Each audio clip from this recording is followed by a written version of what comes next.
Hi friends, welcome back to food and fashion. ఈరోజు మీ ముందుకి ఒక మంచి ఈజీ రెసిపీతో మీ ముందుకు వచ్చేసాం. అదేంటో కాదండి, పునుగులు. ఈ రైనీ సీజన్లో చల్లగా ఈవినింగ్ కాగానే ఏదైనా వేడిగా తినాలనిపిస్తుంది కదా. సో మీ ముందుకు ఒక ఈజీ రెసిపీతో వచ్చేసాం. అదేంటో కాదండి, పునుగులు. మీ ఇంట్లో ఉన్న వాటితోనే ఈజీగా సింపుల్గా చేసుకోవచ్చు. ఇంకేంటండి, ప్రాసెస్లోకి వెళ్దామా? ఈ రెసిపీకి కావాల్సిన ఇంగ్రీడియంట్స్: ఆనియన్స్, జీలకర్ర, పచ్చిమిర్చి, కొద్దిగా కరివేపాకు, ఇంకా కావాల్సినంత బియ్యం పిండి అండ్ ఇడ్లీ పిండి.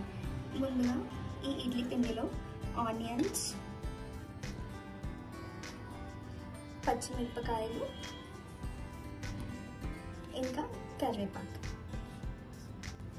ఇంకా జీలకర్ర,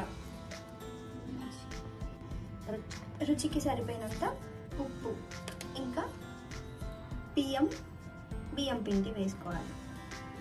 కావాల్సిన పదార్థాలన్నీ వేసుకొని మంచిగా మిక్స్ చేసుకోవాలి.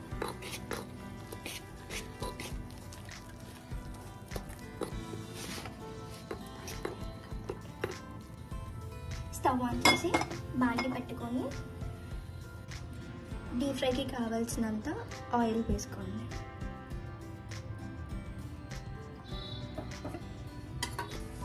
ఆయిల్ బాగా హీట్ అయ్యాక ముందుగా మనం నానబెట్టుకున్న పిండిని వేసుకుందాం.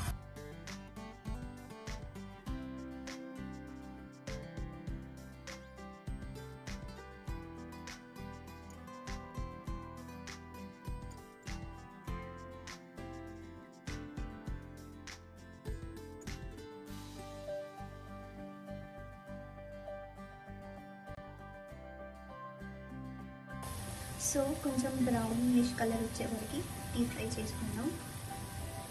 చూసారా ఎంత చక్కగా ఫ్రై అయ్యాయో బ్రౌన్ కలర్లో. ఇప్పుడు మనం సర్వ్ చేసుకుందాం. చూసారు కదండి, బయట ఎంత క్రిస్పీగా ఎంత బ్యూటిఫుల్గా ఉందో. ఈ పునుగులతో మీరు కాంబినేషన్గా పల్లి చట్నీ అయినా, టమాటో కెచప్ అయినా, లేకపోతే టమాటో చట్నీ అయినా పేరప్ చేసుకొని తినొచ్చు. చాలా బాగుంటుంది అండ్ ఈజీ ప్రాసెస్ కూడా. ఒకసారి ట్రై చేయండి. And please do subscribe my channel for more videos.